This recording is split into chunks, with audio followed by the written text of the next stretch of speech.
बच्चों एडोलेसेंस में ज़्यादातर ये सारे चेंजेस देखने के लिए मिलते हैं, जैसे कि हाइट का बढ़ जाना, changes in height, changes in body का स्ट्रक्चर, वेट गेन हो जाता है और स्ट्रेंथ में भी चेंज आता है। मतलब तुम्हारी पावर, तुम्हारी जो ताकत होती है उसमें भी चेंजेस आते हैं। ठीक है, तुम्हारी एनर्जी लेवल्स में चेंजेस आते हैं, तुम्हारी वॉइस के अंदर चेंजेस आते हैं।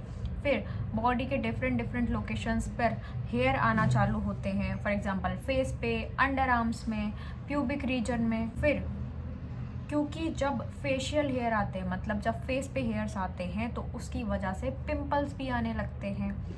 और फिर हम बात करेंगे कुछ की पॉइंट्स के बारे में। तो चलो शुरू करते हैं। चलो सबसे पहले हम बात करते हैं अबाउट इंक्रीज इन हाइट। जब से हम पैदा हुए हैं तब से हमारी बॉडी लगातार ग्रोथ और डेवलपमेंट कर रही है और साथ ही साथ हमारी हाइट भी बढ़ रही है। क्या अभी आप उतने ही छोटे हो हाइट में जितने आप जब पैदा हुए थे उस वक्त थे? ऐसा तो नहीं है।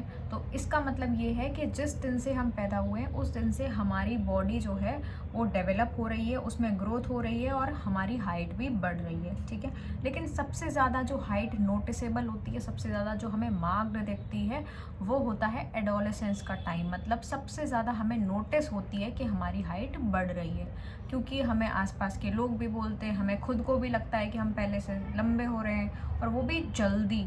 ये चीज़ हमें इसीलिए नोटिस होती है क्योंकि ये सब जल्दी जल्दी हो रहा होता है, एकदम सडन इंक्रीज हो जाता है हाइट के अंदर। बात करते हैं changes in body structure, weight gain and strength.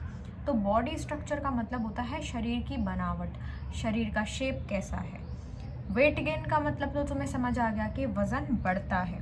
और क्या होता है, और स्ट्रेंथ में भी चेंजेस आते हैं, मतलब फिजिकल और मेंटल पावर में चेंजेस आते हैं। ठीक है, तो एडोलेसेंस में बॉयज़ में ये देखा गया है कि जैसे जैसे बॉयज़ ग्रो करते हैं उसके साथ उनकी हाइट बढ़ती है, उनका वेट गेन होता है, उनके शोल्डर्स और जो चेस्ट होते हैं वो वाइड हो जाते हैं। मतलब शोल्डर्स जो होते हैं वो ब्रॉड हो जाते हैं और जो चेस्ट होती है वो वाइड हो जाती है।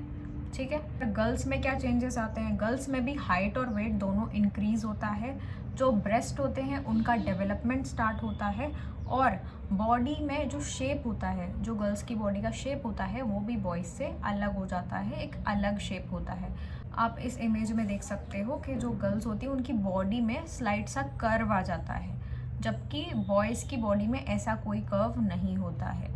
तो इस तरीके से गर्ल्स की बॉडीज़ और बॉयज़ की बॉडीज़ में चेंजेस आते हैं ड्यूरिंग एडोलेसेंस।